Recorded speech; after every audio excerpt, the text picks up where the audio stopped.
Welcome back to the channel. This is Go Grady, and welcome to the 2023-24 Gran Turismo World Series Exhibition Season 1, round number 4. Tonight we are at Grand Valley Highway 1 in this 32-lap endurance race, and it is an absolute tire punish fest. It is a struggle to get to the end, so stick around, check it out. All right, good lobby for me. It is my peer group. Looks like a second or third split kind of race. So I do have a chance to maybe make something happen here. But, you know, like I always say, you got to start off right with a good qualifier. So you're going to ride around this lap here with me. Now, before we start the qualifying, notice everyone's kind of queuing up here at the end. This is usually when someone really aggravates me and jumps right in front of you, right at the end of the lap before you start your qualifying race. But I got to tell you what, everyone in this lobby was extremely well behaved. Everyone just kind of stood in line, waited their turn patiently. Look, I'm waiting on P12 or Q12 here, and Q13 behind me. Lorenzo's just patiently waiting behind me to get his lap started. So I just want to say, tip of the hat to all you split two drivers out there who know how to behave yourself at the beginning of qualifying. So take off down the long straight, we'll call it. It's got some curves in it, but you got it to the floor all the way from the last turn all the way to turn number 1. And we're going to start this lap off right. Fifth gear, going to hold it down in the Porsche. Got to, to get top speed out of this Porsche, you got to hold fifth all the way to the braking point, which is right here between the 300 and 200 meter board. It's a little wide coming through there. I really want to cut it back in close to the curb. When I got on the gas, give me a better angle on that exit, get on the throttle a little bit sooner, so you didn't have the car quite pointed in the right direction. Here you want to use as little steering wheel input as possible, trying to use as little tire braking, input steering braking as you can. Braking there again around the 300 board, and want to be much closer to the inside line than I was here. Went a little bit wide, so I didn't get the nice rotation in the banking. And then as we go through this double left-hand apex turn, or double apex left-hand turn, I had that backwards. I kept good speed through there. I felt really good about that. And then you want to carry that speed through this right-hander, drop it into first, get the car to rotate, get back up into second, watch it carry the speed out of there. And then, Lorenzo in front of me had a little throttle issue there on the exit, and he loses it. But luckily, he was nowhere in my way.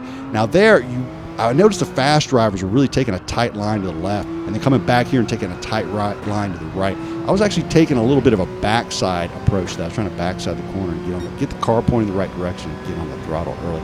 Don't know if that was the right decision. Now here, I know you have to take a tight line on this right-hander. I go wide. I'm on the outside of that banking. It's just, I know I lost a couple tenths right there on that corner. Not happy with that, but pretty happy with my exit out of the final corner onto the gas nice and early. Didn't have the rear end slide out on me, which will really ruin your lap if that happens.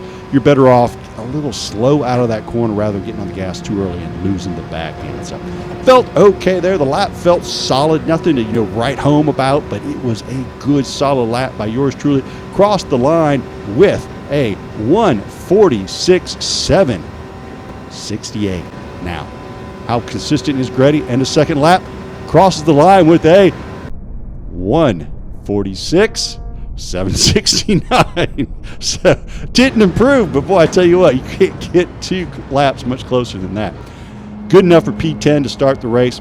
So that's where I've got to get it going from. And so the only way I'm going to move up is through strategies. And the strategies are pretty simple. Racing hard are required. So you can either go with a 2-stop or a 3-stop. The 2-stop, you're going to go 2 to 8 laps on the racing hards, depending on your car.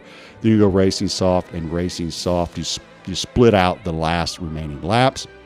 And then on the 3-stop, you'll probably run 1 lap on the racing hards. That's typically what you're going to do with that 3-stop. And then you will split the remaining 3 sessions on the racing softs. Most people, I noticed, were going with a 2-stop. The question was, how good was your car at saving tires? How long could you stay out? How long could Grady stay out? I could stay out 6 laps and then do a 13-13 split at the end. But I probably should have went a little longer. Probably should have went 8 laps because those last couple laps on those soft tires were absolutely brutal, as you will see as we get into the race. So race starts. We're on the racing hard tires. Got to be careful here. In your brain, you got to be thinking racing hards. They're cold. They're slick. And that is not what I'm thinking at all. I'm thinking don't hit H-man. Don't do anything stupid into corner 1. And I managed to do that. So I was so happy with myself through that through corner 1. I always like to start the race without trying to murder anyone in the first corner. Don't always succeed, but that's the goal. Now, I lifted a little late here. Should have lifted a little earlier and got to the inside, which caused me to have to stay off throttle pretty long ways there, which unfortunately held up the BMW, which cost him a position or two. Sure, he wasn't too happy with me right there, so apologies to whoever that was in the BMW behind me. But I lifted just a little late there. I was so excited I didn't screw up turn one. All right, so into the double left-hander. Catch back up with traffic right here. Got the Mercedes of Figaro behind me. Raced Figaro quite a bit.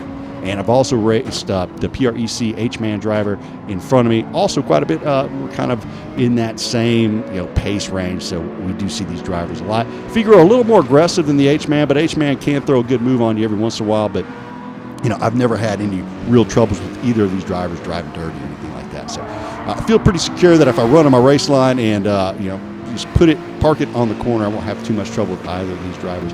Now, H-Man, a little bit better pace than me, but in the same car. Don't really know what that Merc does as far as tires or what his speed is like in different parts of the track. I know that Genesis is an absolute animal on acceleration, but not too sure about that new Merc. I do know it sounds freaking amazing, though, which you will hear later on. All right, so as we head into the tunnel, I've held on to my P10 position.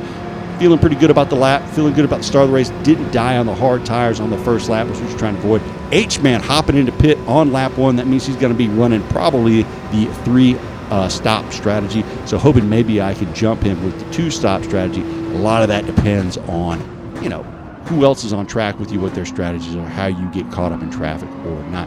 TS Bat behind me makes a nice move down the inside on the Mercedes, which holds them up a little bit, allows me to get a little bit of distance here on lap number 2 from them as we head into the hard braking zone in the hairpin. Again, you want to dive down into this hairpin, use the banking. I'm a little wide yet again on that corner.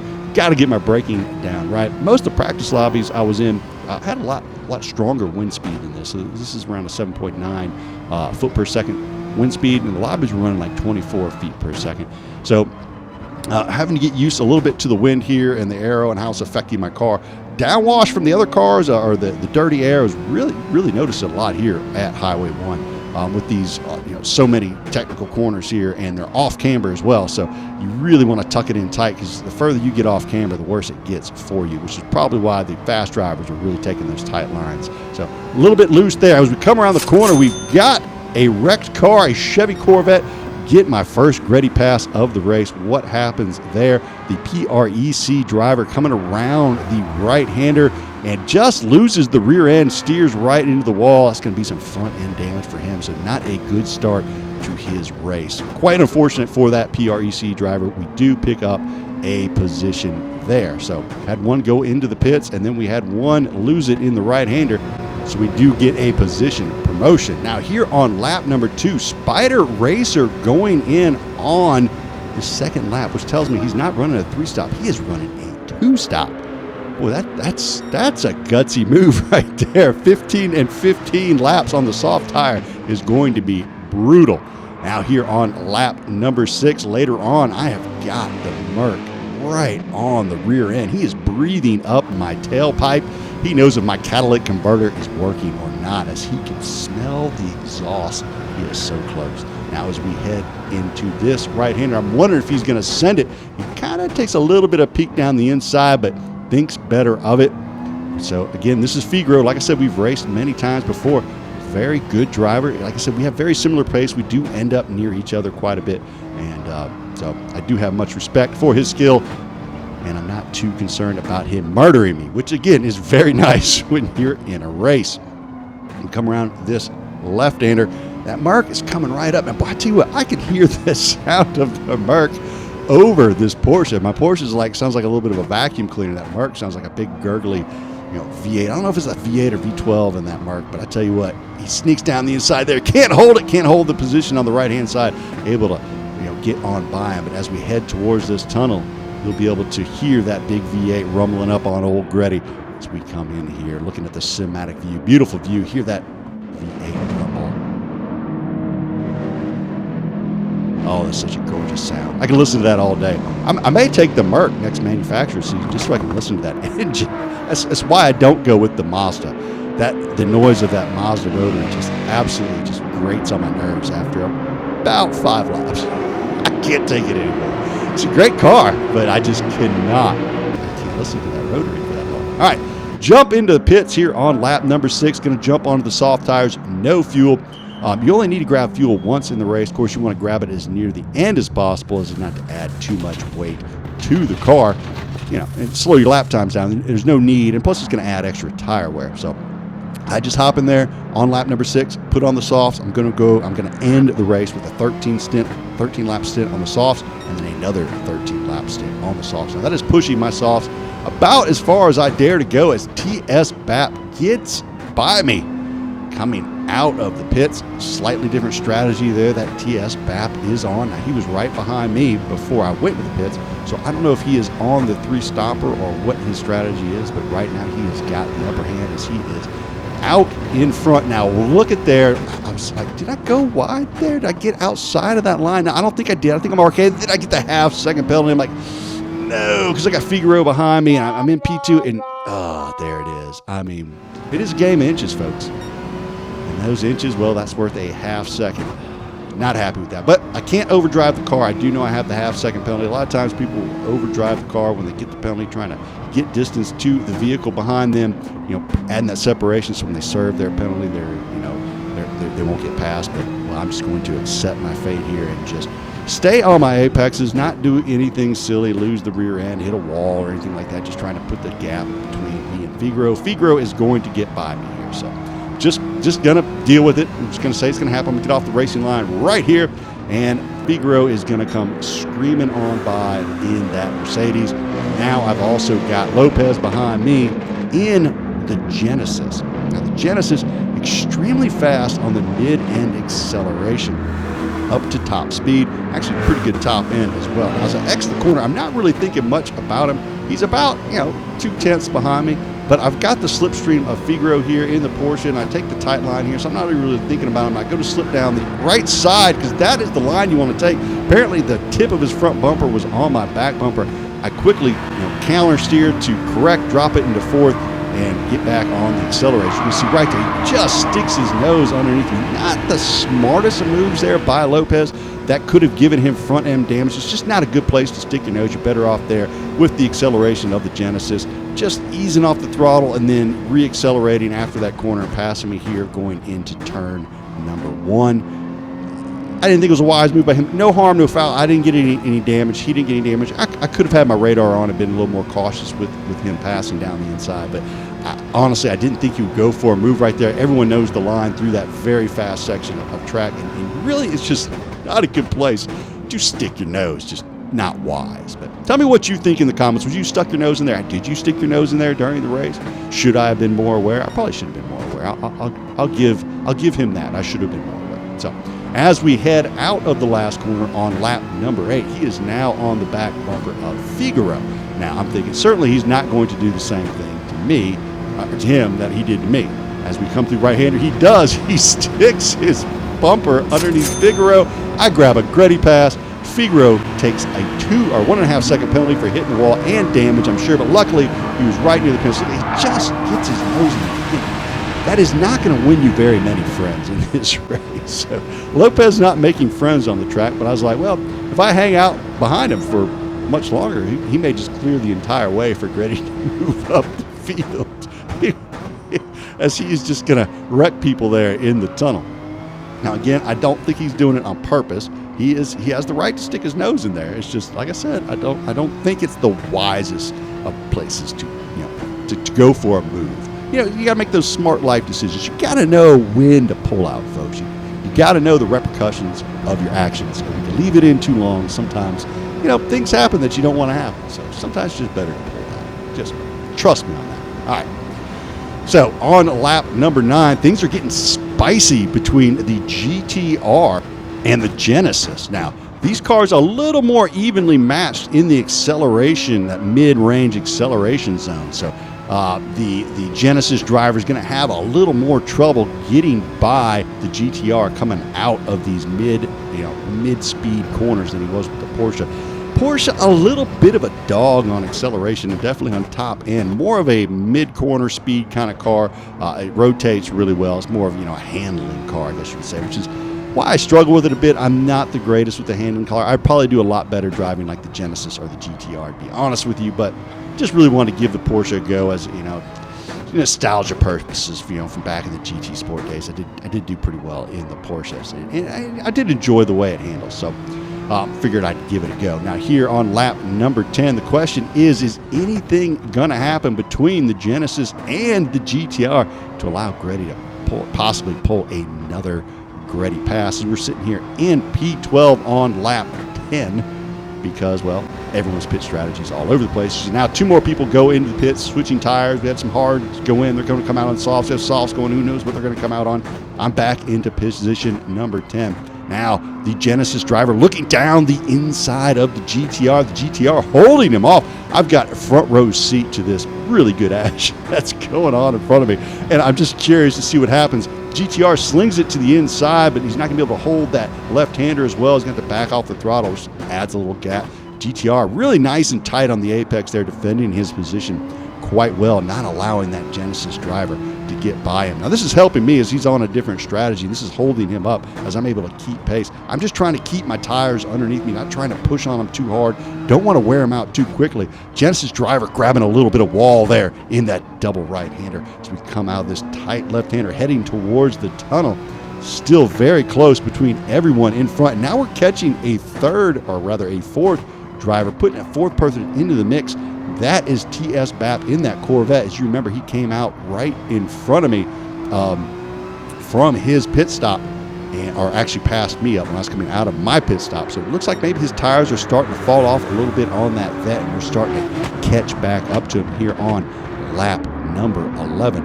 Now as we go through the right-hander in the tunnel, heading back uphill towards the final right-hander, heading down the long straight, we're stacked up pretty tight here, heading down the straight. And I'm like, this is an absolute recipe for disaster. Now the Genesis driver a little far back to do his nose trick down the inside here in the tunnel, but there are a couple braking zones up here, so I will be interested to see what happens now as we head towards corner number 1. You will see the Genesis driver goes the inside. We've got almost 3 wide heading in there.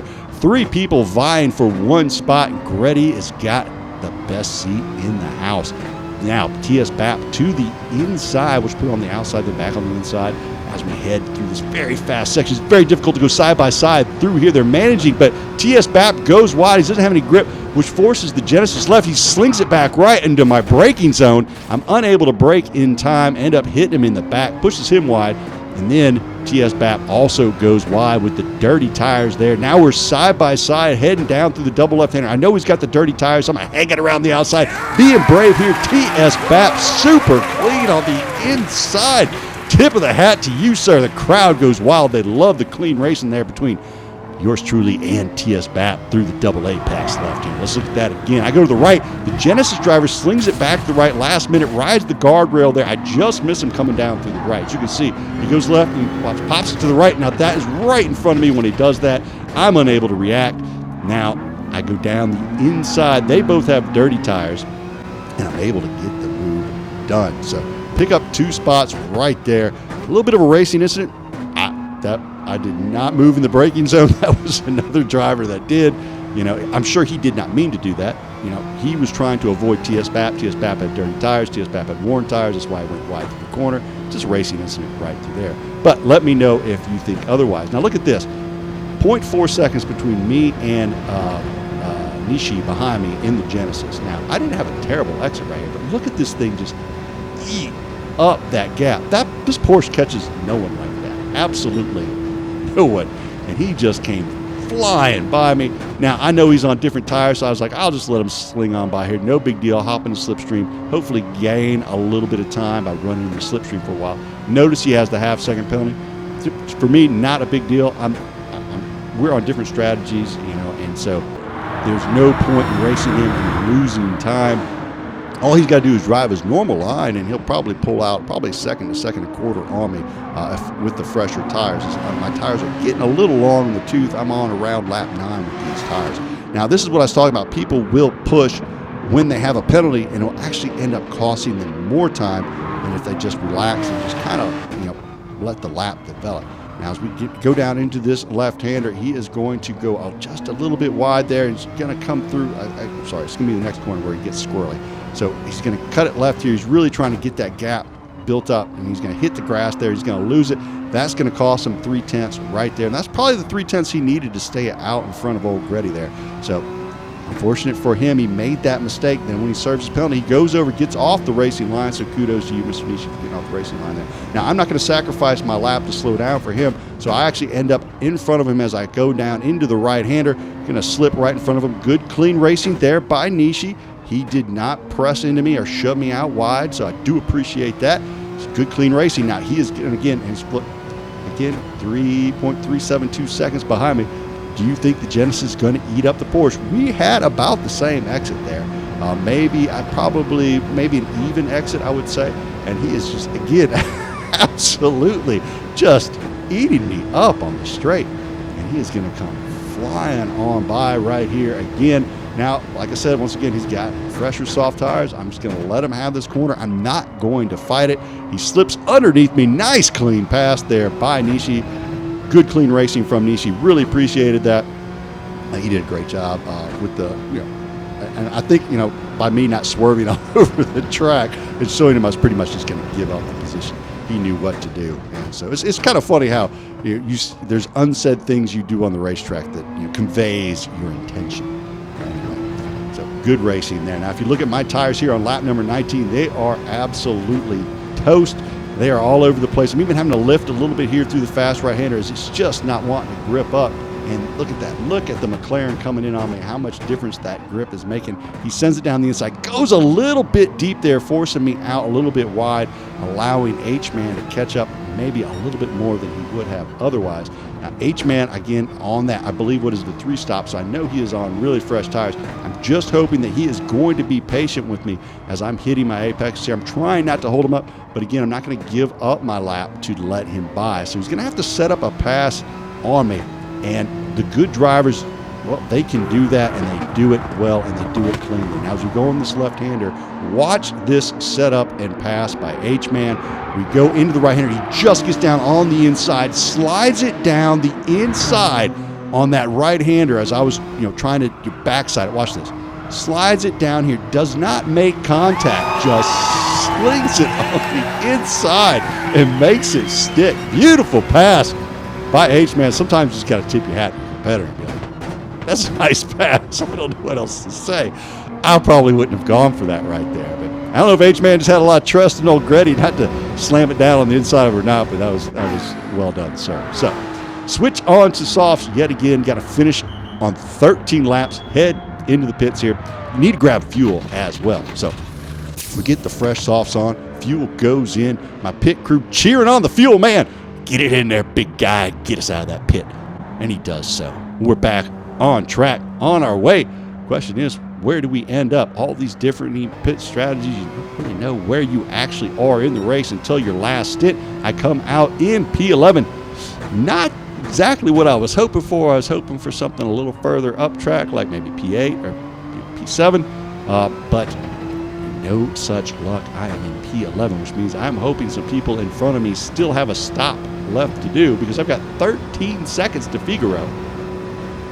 And we know that PREC H-Man was on the 3-stopper. So Figaro does go into the pits here on lap number 20. So I do go by him, take back my 10th position.